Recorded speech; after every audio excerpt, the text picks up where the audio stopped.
Sud Radio, les clés d'une vie, Jacques Pessis. Sud Radio, les clés d'une vie, avec celle de mon invité bien sûr.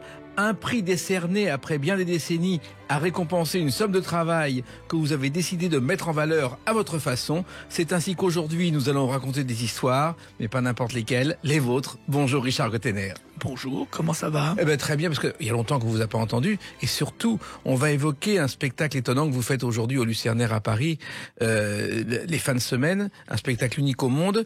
Mais le principe des clés d'une vie, c'est aussi de revenir sur votre parcours. Alors, j'ai trouvé des dates clés. Et la première, c'est le 4 juillet 1980. Ce sont vos débuts au Café de la Gare en première partie de Coluche. De Coluche, bah oui. Vous en souvenez ? Je m'en souviens très bien. Mais je me souviens aussi très très nettement de l'annonce quand Coluche m'a annoncé que je faisais le Café de la Gare. Il m'a dit, on était souvent... J'allais souvent chez lui le soir et tout ça. Bon, ça déconnait, tout ça. Enfin bon, bref. Et toujours plein de monde à table. Il y avait toujours plein de monde à table. On pouvait arriver à n'importe quelle heure. On passait à la table, machin, tout ça. Et puis il me dit, dis donc, au fait, Gottener, je t'ai pas dit. Tu vas faire ma première partie au mois de juillet et au mois d'août au Café de la Gare. On était genre en juin, quoi, un truc comme ça. Je dis, mais attends, moi j'avais jamais fait de scène. J'étais chanteur sur disque. Et je dis, attends, il me dit, non, je te dis que tu fais ma première partie, point final, c'est tout. Et donc, il a fallu qu'on fasse assez vite pour répéter tout ça, avec Claude Angèle, avec toute la bande, avec Selma et tout ça. Et puis je me ressortais au Café de la Gare. Bon, voilà. Tout l'été, juillet et août, c'était formidable. C'est une espèce d'univers, cette cour... on a vécu des moments formidables. Quoi. Oui, pour Coluche, c'était un retour aux sources, puisque cette cour, il a participé à la construction avec Romain Bouteille. Ouais. Et le premier spectacle, alors il faisait semblant d'arriver en retard sur scène. Il y avait Henri Guibet qui l'attendait. Il disait qu'il avait eu une agression dans le métro et il commençait à montrer l'agression en tapant sur Henri Guibet. Et ça faisait rire le public. C'était les débuts de Coluche dans ses premiers sketchs. Alors, le goût de la musique, pour vous, c'est venu très très jeune.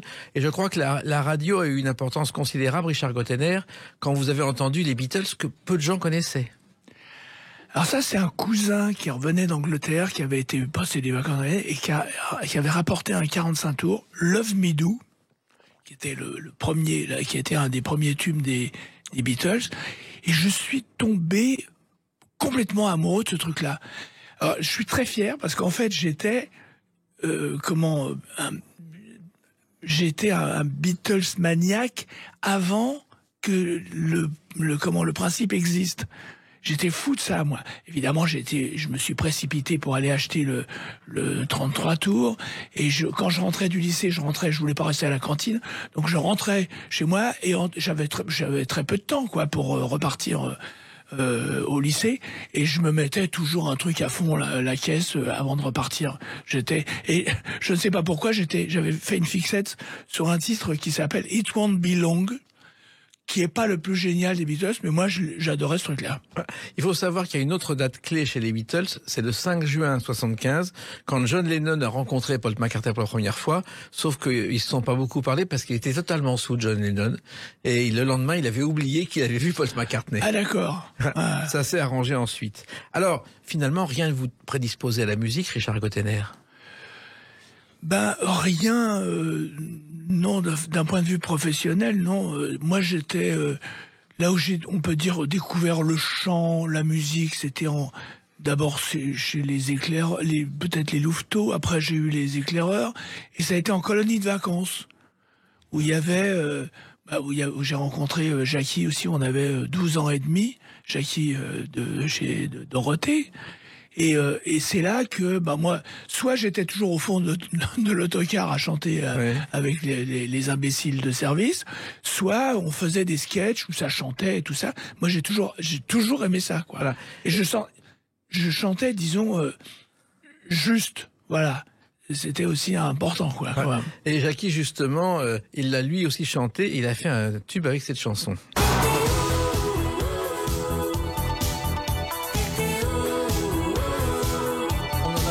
Voici quelques jours dans les clés d'une vie et Jackie nous a raconté finalement que vous êtes connu quand vous étiez jeune en colonie de vacances tout près de Paris dans l'Oise. Ouais, un château. À Verberie, ouais. Et il paraît que vous faisiez beaucoup de bêtises. Je crois que la nuit vous versiez du sirop de menthe sur les jeunes qui dormaient.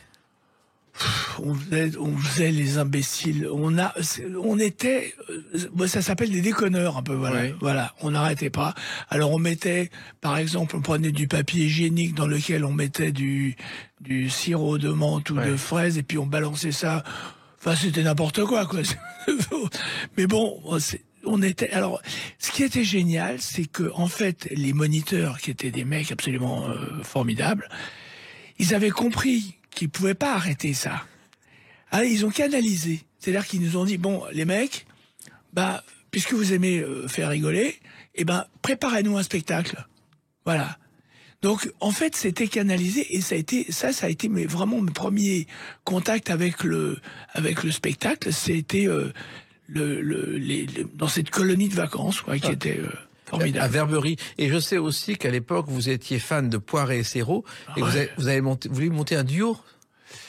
Avec Jackie, oui, on a fait un duo, effectivement, où ça ressemblait beaucoup à Poiré et Serrault. Bon, on avait le droit, on était petits, on avait, je sais pas, 15 ans, même ça a commencé avant. Et on a fait quelques tentatives d'audition. Je me souviens, il y a à l'échelle de Jacob, chez Suzy Lebrun, notamment. Voilà, à l'échelle de Jacob, il y avait La Vieille Grille aussi, bon.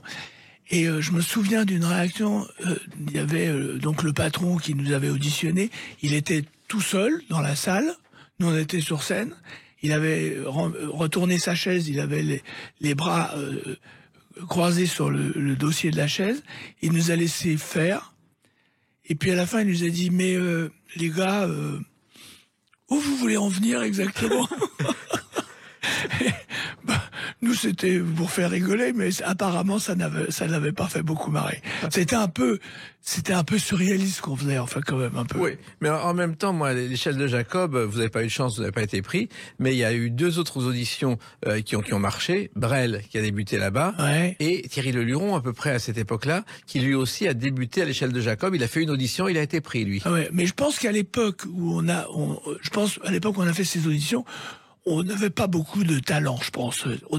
C'était très balbutiant. Il y avait une bonne volonté, mais je crois qu'on n'était pas au point, ça c'est sûr. Les études non plus, vous n'étiez pas vraiment au point, Richard Gottener. Comment ça? Je crois que les études de droit, vous êtes l'un des rares à avoir redoublé. En 68, monsieur. En plus. Il y a eu 4 doublants sur la session en première année. Il y avait, je sais pas combien de centaines d'étudiants. Ouais. Il y avait 4 doublants, dont j'étais. Et comment vous avez fait ça? J'étais branleur en fait. Oui, il y a des limites quand même. Ouais, non, mais là, je me souviens que pendant les travaux dirigés, nous avec un copain, on écrivait des vers, on se racontait des histoires et tout ça. Non, vraiment, je crois que le droit m'a profondément ennuyé. Voilà. Vous avez fait quelques voyages à cette époque-là. Vous êtes parti très loin aussi. C'est effectivement l'époque où j'ai fait. J'étais en Inde, j'étais en Afghanistan même. En Afghanistan, on pourrait plus y aller aujourd'hui. Ah ben non, en plus on a fait des trucs de fou quoi. On a fait 2 mois en Afghanistan. On a été en pays pachtou. C'est-à-dire qu'il a fallu qu'on aille demander l'autorisation au commandant du fort. Il y avait une dernière ville qui s'appelait Gardez. Il a fallu lui demander l'autorisation pour rentrer en pays pachtou. Nous, on voulait faire des photos. Alors, vous voyez le genre. En pays totalement musulman, où les gars, ils tiquent un peu quand on photographie les femmes. Hein. Et ben nous, on est rentré, on avait la permission de faire 10 kilomètres à l'intérieur sur la route, après cette fameuse zone où il n'y avait plus de contrôle du gouvernement. Et ben je veux dire, on est arrivé dans un village... déjà avec une bande de mômes autour de nous qui se foutaient un peu de nous, qui nous jetaient des petits cailloux, des petits trucs, tout ça. Finalement, quand on a fait comprendre au chef du village, je ne sais pas en quelle langue, enfin qu'on avait envie de prendre des photos, ils se sont réunis pendant une demi-heure pour nous dire à la fin que, ok, les photos, mais pas les femmes. Ouais. Et tous les gars ont défilé devant nous avec les fusils, les cartouchières comme Viva Zapata, tout ça, et les flingues, les machins. Et on a eu un défilé d'hommes armés. Nous, on n'était pas venus pour ça, mais enfin bon, c'est avec ça qu'on est reparti. Et quand on est reparti, les petits enfants qui nous accompagnaient sont devenus un peu plus agressifs. Ils ont commencé à nous jeter des gros cailloux. Ils ont commencé à sortir des petits couteaux pour nous piquer. Et là, on est parti en courant. Et je peux vous dire qu'on a fait les 10 km de la route en retour. Et on s'est dit que jamais plus on reviendrait dans le coin. Je vous comprends. Puis il y a eu aussi la BD avec Gottlieb, qui vous considérait comme un maître, lui aussi. Chaque fois qu'il parlait de vous, c'était avec émotion, Richard Gottener. Ah, bah, ça me fait plaisir. Mais c'est vrai que lui a été un maître pour moi. Ça a été très très, je veux dire, peut-être même très formateur sur le, je sais pas, sur la narration des choses et tout ça. Enfin bon, j'ai plusieurs chansons qui ont été inspirées par les planches du maître. Oui, les dingos dossiers. D'ailleurs, quand Gottlieb est arrivé tout timide dans le bureau de Goscinny, que Goscinny a vu ses premières planches, il a dit on va faire une série ensemble. C'est devenu les dingos dossiers. Voilà, c'est ça. Ah. Et moi j'étais rubrique à braque aussi. Et puis après il y a eu Ralovely, tout ça. Il y a eu, enfin bon. C'est un maître. Et vous êtes un maître aussi dans votre domaine. On en parle avec une autre date, le 24 février 1999. À tout de suite sur Sud Radio avec Richard Gottener. Sud Radio, les clés d'une vie, Jacques Pessis. Sud Radio, les clés d'une vie, mon invité Richard Gottener. Nous parlerons tout à l'heure de ce spectacle unique au monde qui s'appelle Gottener ramène sa phrase au Lucernaire, que vous jouez le week-end. Mais il y a une date importante qui ne correspond pas a priori à votre personnage. Le 24 février 1999 sort Hygiène de l'assassin. Donc, un film tiré d'un roman d'Amélie Nothomb où vous jouez un inspecteur avec Jean-Yann. On vous imagine pas dans cet univers, finalement, Richard Gottener? Non, mais bon, moi je suis un peu question spectacle et cinéma et tout ça, je me sens en tout terrain, quoi. Je pense que justement, moi je rêverais par exemple d'un contre-emploi, d'un truc, mais je crois que c'est tous les gens qui font de la comédie, tout ça, adorent ça, de faire un gros dégueulasse, un salaud, un mec qui est tordu, un menteur, fourbe, tout ça. Moi j'adorerais ça. Donc là j'étais plutôt, j'étais content de faire ça, quoi.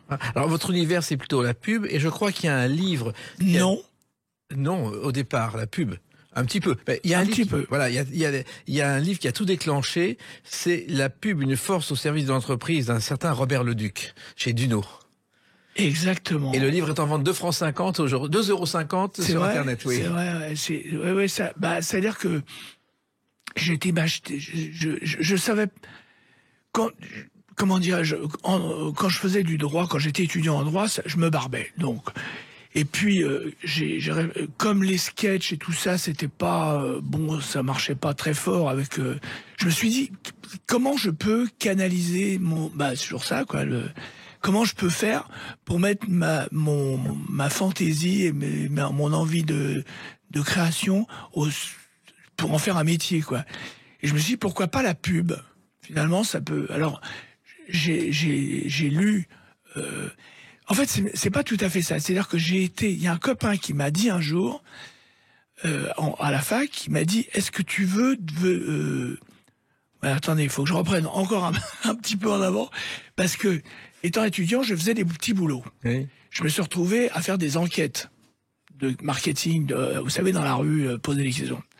Et puis, comme je faisais ça sérieusement, j'ai pris du galon, et j'ai commencé à faire des études, enfin des analyses de tout ça. Et puis j'ai raconté ça à un copain à la fac qui m'a dit « Et toi qui fais du marketing, je parlais du marketing, est-ce que tu veux venir donner des cours de pub dans mon école ?» Il était dans une école Pigier à l'époque et tout ça.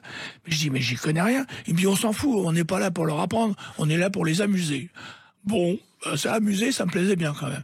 Combien tu me donnes? Moi, je crois que c'était 100 balles à l'époque, un truc, enfin ridicule, une misère. Et en plus, il fallait aller à Fontainebleau pour aller. Voilà. Donc, ne connaissant pas rien à la pub, j'ai été acheter un bouquin, le bouquin de Monsieur Robert, là, et je régurgitais ça, je copiais ça chaque chapitre le soir, et le lendemain, je régurgitais ça à mes élèves. Voilà. Et à la fin de l'année, les élèves ont passé leur examen haut la main, et moi j'avais appris ce que c'était que la pub. Et vous avez trouvé votre style qu'on retrouve dans la première télé que vous avez fait. C'était 1 sur 5 avec Bernard Guillemin, et vous chantiez cette chanson. Elle, c'était la grognon.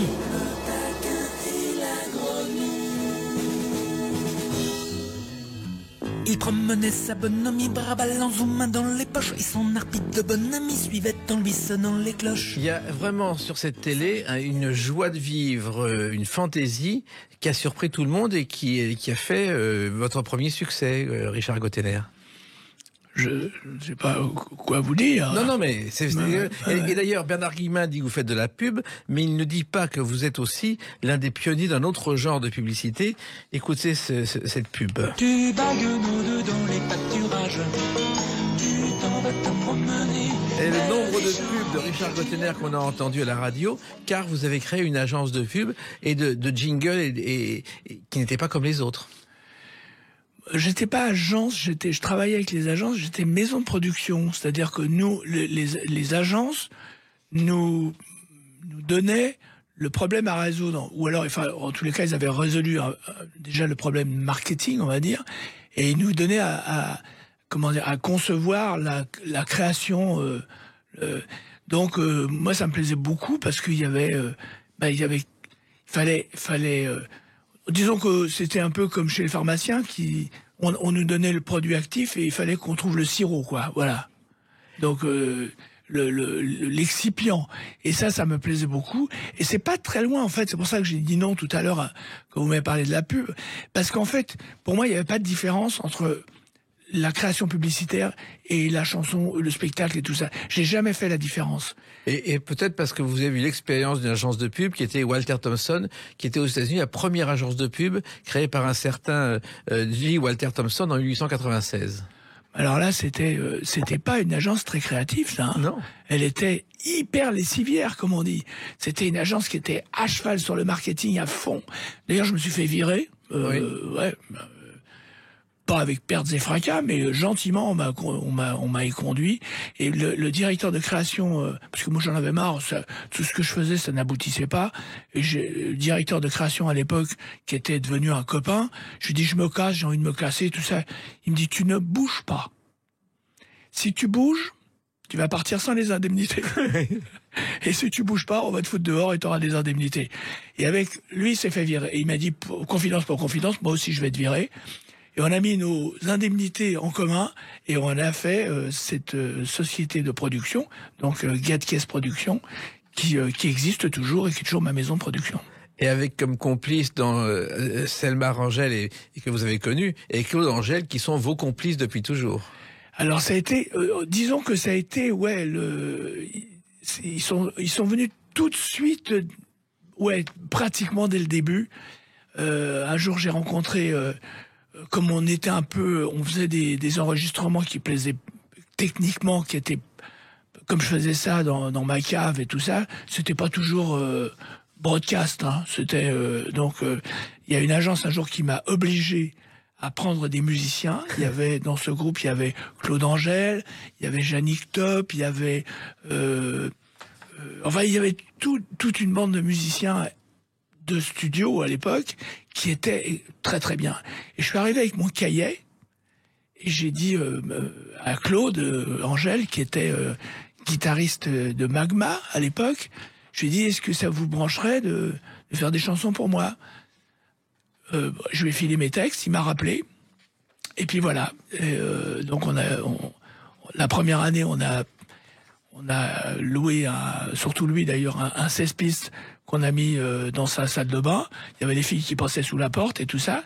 Et puis après, l'année suivante, le deuxième album, Selma Rangel est venue rejoindre le truc. On a fait un trio qui était absolument formidable, quoi. Chacun dans sa spécialité. Selma au son, Claude à la compo et moi au texte. Voilà. Et Claude Angel est un recordman, puisque je pense qu'il a fait plus de 10 000 sessions d'enregistrement, ce qui est un record en France. Ah, c'est possible. Il a joué avec tout le monde. Hein. Oui, et notamment avec vous, et en particulier pour cette chanson. S'il n'y a pas de bulle dans Banga, alors qu'est-ce qu'il y a? Dans Banga, il y a des fruits. Juste ce qu'il faut. L'album Poil à la pub, ça aussi, ça a été un événement. Ça a surpris tout le monde. Bah oui, c'était un peu la première fois qu'on élevait la pub au rang de comment dirais-je, de la chanson. Oui, ouais, c'est ça, ouais. Vous aviez pris tous les spots de pub que vous aviez, vous avez fait une chanson. C'est sorti en 85, ouais. Poil à la pub. Donc, déjà en 85, on avait déjà fait pas mal de pubs qui étaient... Moi, je regrette un peu cette époque-là maintenant. Hein. Je cache pas que je trouve pas l'époque actuelle très formidable surtout au niveau de la création sonore. Puisqu'on va chercher chez les anglo-saxons toutes les pubs maintenant, du simple yaourt à n'importe quoi, ça chante anglo-saxon. Ouais. Bon, enfin bon, il y a plus de création de chansons attachées à une marque qui font qu'on la reconnaît immédiatement, quoi. Et puis, poil à la pub, ça faisait poil au nez, poil aux dents, etc. Ça, c'est vieille plaisanterie. Et j'ai trouvé dans Astérix Légionnaire, dans la version anglaise, et on a traduit des pseudo-hiéroglyphes qui étaient poil aux mains, poil aux sourcils, par Old Harry Hans and Old Harry Everyboro.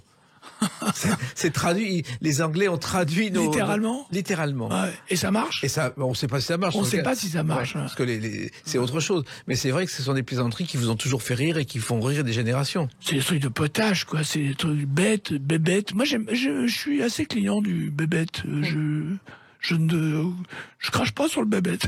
Vous êtes aussi client d'autre chose. On en parle avec une autre date, le 19 mars 2018. À tout de suite sur Sud Radio avec Richard Gottener. Sud Radio, les clés d'une vie, Jacques Pessis. Sud Radio, les clés d'une vie, mon invité Richard Gottener. Retour à la scène avec Gottener ramène sa phrase au Lucernaire, les week-ends, on en parlera tout à l'heure, c'est un spectacle unique à ne pas manquer. Mais on revient à une autre date importante. Le 19 mars 2018, vous recevez le prix de la SACEM, l'Union nationale des auteurs et compositeurs, pour l'ensemble de votre carrière. Et je crois que c'est votre premier prix depuis le prix de la bonne humeur à l'école. Ouais, enfin dans le cas, c'était j'ai eu des prix en pub. Oui. Ouais. Mais en ce qui concerne la chanson, c'était la première fois que effectivement que je recevais un prix. Je me souviens, c'est le Marc qui m'avait appelé le lendemain de la mort de Michael Jackson et qui me dit: je crois que j'ai trouvé une idée pour vendre des disques. Je me dis: ta gueule. Bon, enfin bref, à l'UNAC. Il s'est passé un truc qui est important, c'est que j'avais rien préparé et tous les lauréats, évidemment comme ça concernait la chanson quand même, tous les lauréats avaient préparé une chanson et des musiciens et tout ça. Moi, j'avais rien préparé du tout et j'ai posé la question quand j'étais appelé sur scène, j'ai dit: mais vous récompensez ça récompense ma carrière. Moi, j'ai un album qui sort dans 15 jours. Alors, je suis un peu embêté. Est-ce que le prochain album, il fait partie de toute ma carrière? Ou est-ce que il faut attendre un nouveau prix pour, voilà. J'ai dit: écoutez, pour que ça rentre dans la carrière, il faut que vous vous fassiez une idée. J'ai pas préparé de chanson, mais je vais vous dire un texte de ce prochain album. Et j'ai dit Saperlipopette, le texte de Saperlipopette qui était le titre éponyme de cet album. Et j'ai fait un tabac devant un parterre de collègues, d'auteurs, de compositeurs et tout ça. Et après, au petit cocktail qui a suivi, il y a des tas de gens qui sont venus me voir en me disant: mais c'est vachement bien comme idée et tout ça. Bon, donc voilà, je trouve ça a marqué un déclic d'un voilà, spectacle. Il y a eu un petit déclic. Voilà. Et pendant le confinement, je me suis dit: tiens, pourquoi je ferais pas ça? Donc je me suis assis à mon bureau avec le smartphone, j'ai fait des je crois que 5 ou 6 textes comme ça et on a fait des millions de vues. Et on va en reparler tout à l'heure justement avec ce spectacle qui est né de tout ça. Mais moi, je voudrais revenir à cet ensemble de carrières parce que finalement, on l'a oublié, vous avez inventé des tas de choses. Il y a eu les pubs, mais les premiers vidéoclips, c'est vous, notamment avec cette chanson. La bamba vole pas, oh c'est pas trop la nouba. La rumba c'est narbo, mais nous y'en a savoir pas. Le me semble pas, quand on revoit aujourd'hui sur Internet les images du clip, c'est un vidéoclip. Avant la lettre, c'était un véritable petit film, Richard Gottener. En plus, c'était tourné en 16 mm, je crois. C'était sur la pellicule. Le premier clip, c'était le Mambo du Décalco. Et ça a été tourné en Belgique. Et c'est là que à l'époque, on disait même pas clip, on disait vidéoclip. Bah, voilà. Et j'ai découvert ce média et j'étais ça correspondait tout à fait à ce que j'avais envie de faire, c'est-à-dire faire faire des images animées, bouger sur une chanson et tout ça. J'ai adoré tout de suite le principe, évidemment.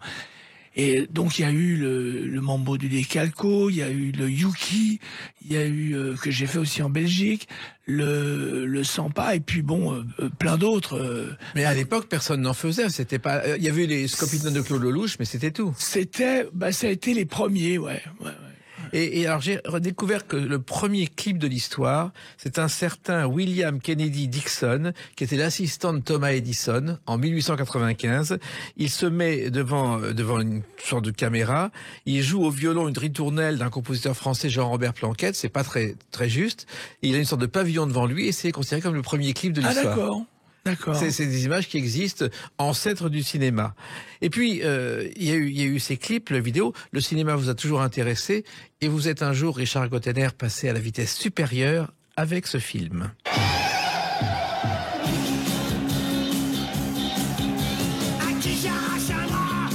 Rendez-vous au tas de sable. Rendez-vous au tas de sable. Un film qui a demandé 5 ans de travail, je crois.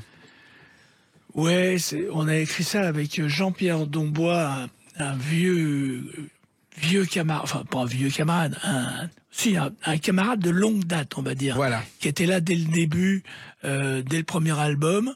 On s'est pas quitté depuis. Ça fait 45 ans que ça dure. Et on avait écrit le scénario de ce film qui nous a pris effectivement 5 ans. On a beaucoup rigolé, évidemment, c'est là-dessus.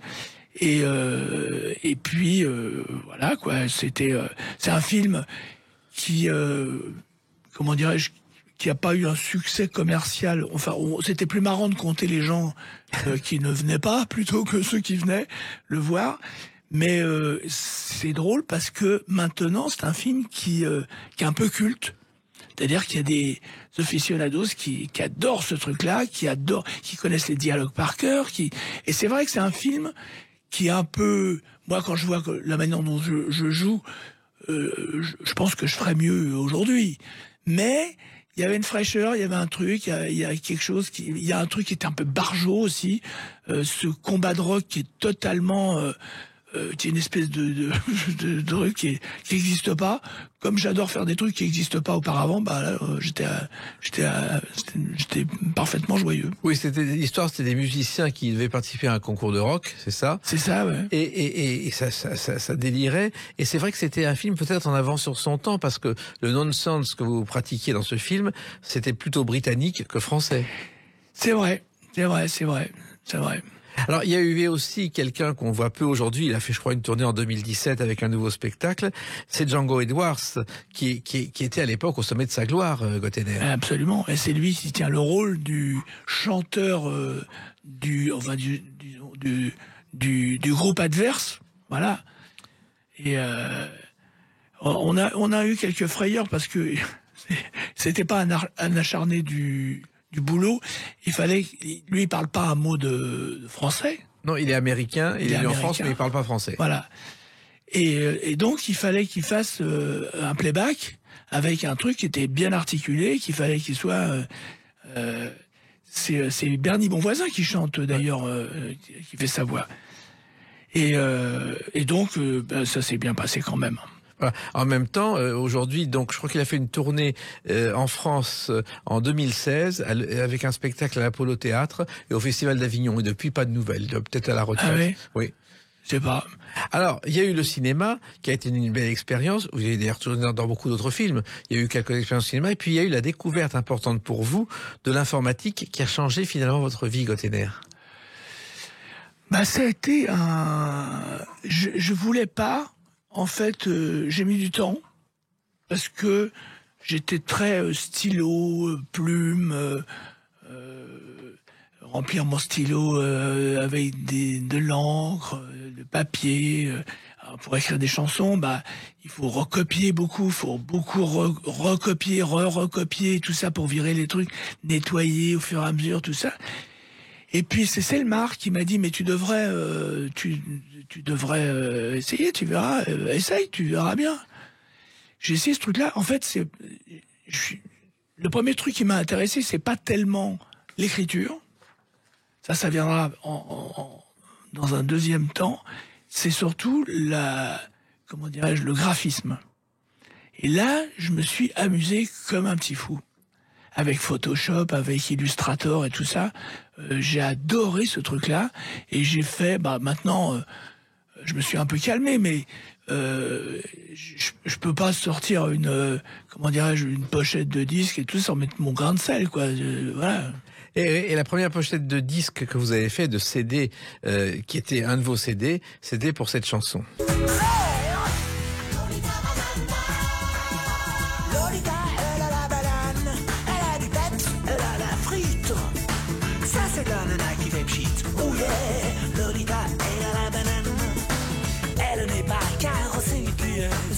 Ça, cette chanson aussi est pleine de Gottener.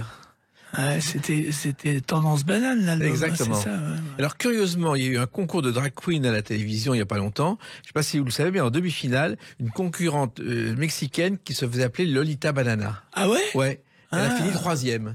Alors, c'est passé à minute sur France Télévisions parce que les drag queens à 1 heure de grande écoute, c'est pas terrible. Mais j'ai découvert que ça existe. Elle a pris ce pseudo. Ah, c'est sympa. Je sais pas si c'est un hasard ou si c'est, on sait pas. On saura jamais. On saura jamais. Alors, la scène, en revanche, a été beaucoup plus rare. Il a fallu des années pour que vous acceptiez la scène, Richard Gottener. Oui, parce que déjà, j'ai mis du temps à accepter d'être chanteur, déjà. Moi, je chantais parce que j'avais que moi sous la main pour chanter. Donc, mais je me considérais pas comme un chanteur. Comme Brassens, c'est qu'il ne voulait pas chanter non plus. Ah, je savais pas ça. Il voulait placer ses paroles, mais pas chanter. Ouais, mais alors moi, c'était quand même un plaisir. Hein, je prenais plaisir à chanter, mais c'était pas mon truc, quoi. Voilà. Et donc la scène me faisait très peur parce que ça fout les jetons quand même de chanter devant tout le monde, machin. Il y a tout un orchestre. Et puis alors j'ai été ça a commencé par Coluche, et puis très peu de temps après. On m'a proposé de faire la première partie d'Eddie Mitchell à l'Olympia. Pour un mec qui a pas envie d'être chanteur, la situation s'aggrave. Oui. Et donc, j'étais tellement moulé, d'ailleurs, j'avais tellement les jetons qu'un jour, ça devait être le 2e jour, Eddie Mitchell il est venu vers moi, il m'a dit, dis donc, t'es pas forcément triste. Je dis non. Elle me dit alors souris sur scène. J'avais tellement les jetons. Bon, mais tout ça maintenant, ça c'est un peu. Maintenant, j'aime. Enfin, vous voulez pas parler du spectacle? On va en parler après dans quelques instants, mais surtout, vous avez fait des grandes salles comme le Casino de Paris et des petites salles comme l'Européen en formule réduite, acoustique. Chaque fois quelque chose de très différent. Disons que j'aime pas. J'ai un souci dans le spectacle, c'est l'originalité. C'est une marotte. J'ai envie de faire des choses originales. J'ai pas envie de refaire des choses que j'ai déjà faites. Donc, j'évite de remettre des chaussons tièdes. Je trouve ça parfaitement désagréable. Donc, quand on a fait le Yuki, on fait pas le miaou. Hein, voilà, c'est tout bête, mais j'ai pas envie de refaire. Et à chaque fois, je change de formule. Et c'est pour ça, là, je vais être obligé de parler de mon spectacle. Ça va venir dans quelques instants, très longuement. Je freine alors, je freine. Donc voilà pourquoi je fais des formules souvent différentes. Voilà. Ce spectacle, j'ai dit l'originalité de cette aventure, et on va en parler très longuement avec une autre date, le 30 septembre 2022. À tout de suite sur Sud Radio avec Richard Gottener. Sud Radio, les clés d'une vie, Jacques Pessis. Sud Radio, les clés d'une vie, mon invité Richard Gottener. Donc, on en a parlé en filigrane depuis le début de l'émission. Depuis le 30 septembre 2022, le vendredi et le samedi à 21h30 et le dimanche à 19h, retour sur scène, mais avec un spectacle terriblement original, unique au monde, ça s'est jamais fait. Gottener ramène sa phrase. Et ça, c'est né effectivement le jour où vous avez reçu ce prix à la SACEM, Richard Gottener.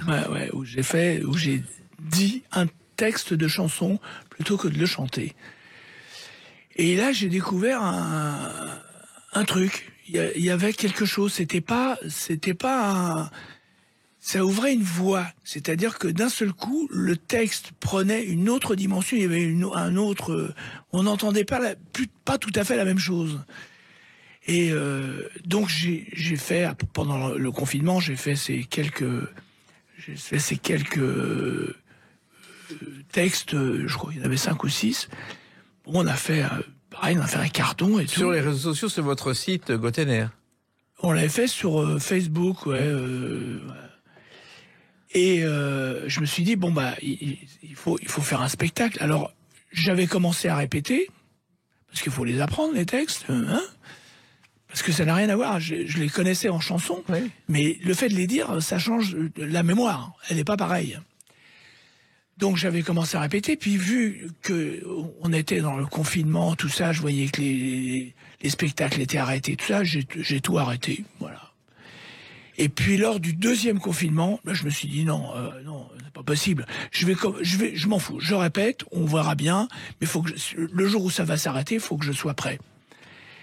Donc j'avais répété, je connaissais à peu près mes textes, et je me disais, il faudrait quand même que je trouve, faudrait mettre un peu de rock'n'roll dans tout ça, parce que bon, je vais pas faire des récitations, ça va être chiant, donc voilà. Alors, il se trouve que sur ma route, j'ai croisé ou recroisé un certain Brice Delage, qui était déjà venu à un casting de guitariste chez moi, que j'avais refusé une première fois comme un imbécile. Et puis, là, j'avais été à un concert Et lui, c'est un fan de toujours. Hein. Oui. C'est un fan, il connaît tout par cœur, quoi. Il connaît tout son Gottener par cœur.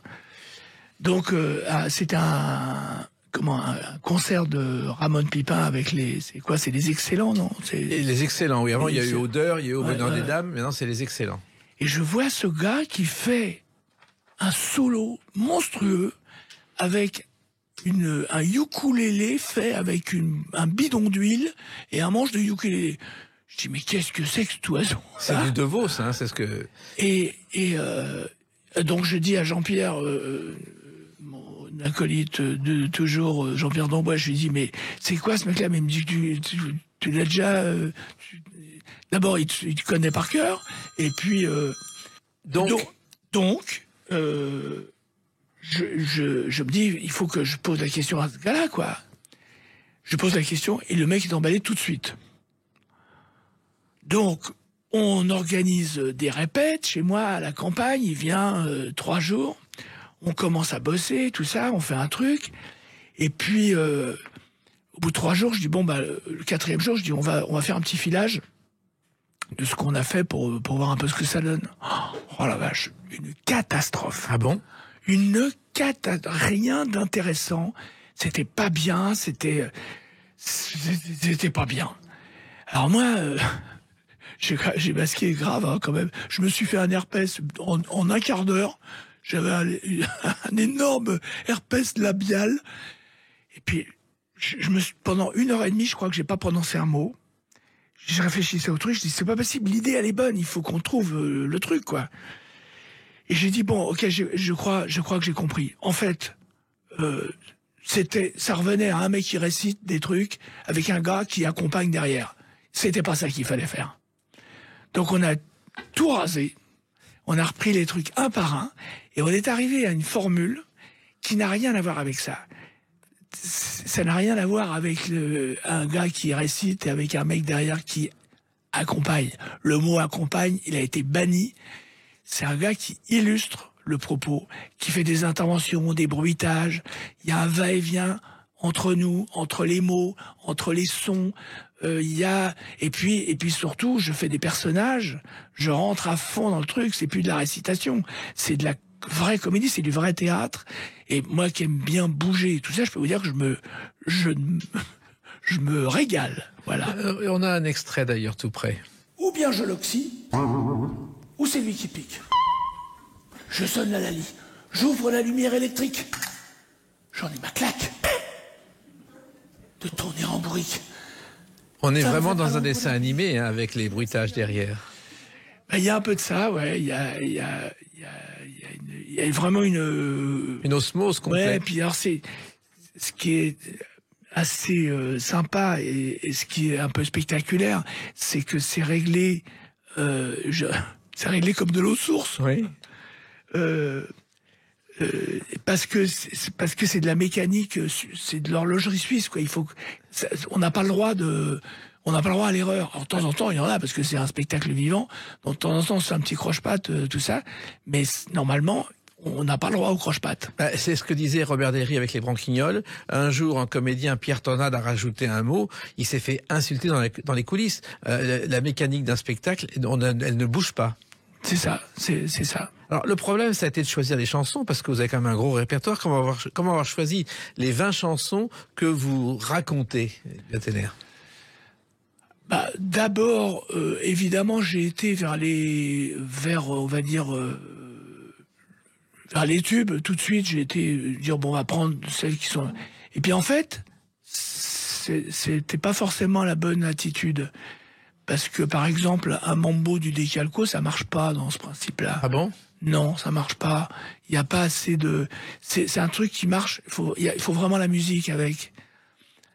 Alors qu'il y a des textes qui marchent tout seuls, sans...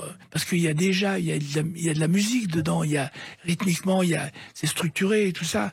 Non pas que le mambo du Decalco ne soit pas structuré, mais il n'y a pas assez de ressorts dramatiques ou dramaturgiques. Il n'y a pas assez de dramaturgie pour que ce soit intéressant. Et puis surtout, ça permet de découvrir des textes, parce que quand il y a la musique, on se rend pas compte des images poétiques, des trouvailles de style. Il y a une subtilité qu'on découvre ainsi, Richard Gottener. Il y a ça c'est unanime, les gens en sortant du spectacle, et c'est souvent ce qu'ils disent. Et puis, ça permet aussi de faire un voyage qui n'est pas forcément basé sur le... Enfin, j'aime pas le mot, de toute façon, rigolo. Je préfère le mot drôle. Je préfère que ce soit drôle plutôt que rigolo. Alors, il y a des passages rigolos, mais il y a beaucoup de passages drôles, et pas que. C'est-à-dire qu'il y a des moments des moments d'émotion, tout ça, qui fait que on fait c'est un peu les montagnes russes. Un coup je te fais rire, un coup je t'amène au bord des larmes. Un coup c'est beau, un coup c'est un peu ça chavute, un coup il y a des gros mots, un coup il y a voilà. Et justement, il y a une chanson un peu méconnue qui n'est pas une chanson drôle et qui est dans ce spectacle racontée, c'est Rupture de stock. Rupture de stock. Walou, Tintin, on n'en a plus en magasin. Ça, c'est aussi une chanson, et les premières critiques que j'ai vues autour de cette chanson, on disait, mais c'est un texte étonnant et pas forcément drôle, Gottener, que vous évoquez sur scène. Elle est franchement pas marrante du tout. Oui. Non. Par contre, ce qui est drôle, c'est que cette chanson qui parle de la disparition, en fait, on raconte quoi? C'est la disparition de l'eau sur Terre, quoi, si vous voulez. Oui.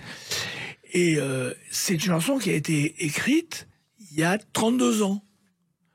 Donc, c'était un petit peu... C'était pas à la mode à l'époque. Non. On pourrait penser que j'ai écrit ce truc-là à la suite des incidents climatiques de ces derniers temps. Pas du tout, ça a été écrit il y a 32 ans, donc c'était un peu... comment dirais-je... Prémonitoire. Prémonitoire. Vous Ouais. y pensiez déjà? Vous pensiez qu'on aurait ce genre de problème? La preuve. Oui. Ouais. Mais il y a 32 ans, vous étiez à peu près le seul à y penser, avec quelques faux écolos. Je pense que j'avais... Moi, j'ai un truc... Écolo, je sais pas si on a besoin d'être écolo pour s'intéresser à l'écologie. Moi, quand j'étais éclaireur, on disait l'éclaireur est bon pour les animaux, il n'abîme pas les plantes. Si c'est pas écolo, ce truc-là, mais il n'y a pas besoin d'être écolo. L'écolo, ça ne doit pas appartenir à un parti. C'est comme la gentillesse. Il n'y a pas forcément une catégorie de gens qui devraient être gentils, puis les autres des méchants. C'est un peu donné à tout le monde. Alors, ce qui est étonnant quand on écoute ces textes, c'est que d'abord, il y a une qualité de style et surtout, on se rend compte combien vous avez travaillé pour que ces chansons soient parfaites. Aznavour disait, une chanson n'est pas terminée tant que je peux ajouter un mot. J'ai l'impression que c'est aussi votre principe, Gottener. Oui, bien sûr. Même quand j'ai repris donc ces textes sur scène pour les jouer, j'ai changé certains mots. Il y a des mots que j'ai changés parce qu'ils viennent pas bien, parce que ça change un peu voilà. Bon, mais je m'autorise parce qu'en plus c'est mes textes, donc j'ai le droit. C'est ce que me dit aussi souvent ça peut d'ailleurs fatiguer des collaborateurs musiciens et tout ça. C'est que jusqu'au dernier moment, on refait, quoi. On peut changer. Tant que ça me convient pas, j'ai pas envie de lâcher l'histoire, quoi. Et ce qui est étonnant, c'est que vos chansons traversent les générations. Il y a des parents qui aujourd'hui apprennent à leurs enfants vos chansons. Je crois qu'il y a un père, j'ai vu sur internet, qui fait brosser les dents de son fils tout petit en chantant la samba. Le samba. Ah, d'accord. Mais c'est vrai que les chansons, les enfants les connaissent aujourd'hui, vos chansons, Gottener. Ouais, il faut qu'il y ait... Ouais. Et pourtant, je suis un faux chanteur pour enfants, hein. Vous avez fait un album. Il y a eu l'album qui a eu... avec quelques chansons que vous avez reprises. Ces chansons Galipette. C'est ça, oui. Ouais, mais j'ai pas fait cet album exprès. On a choisi certaines chansons, comment dirais-je, qui pouvaient s'adresser aux enfants. En prenant bien soin de choisir celle où il n'y avait pas des gros mots trop gros.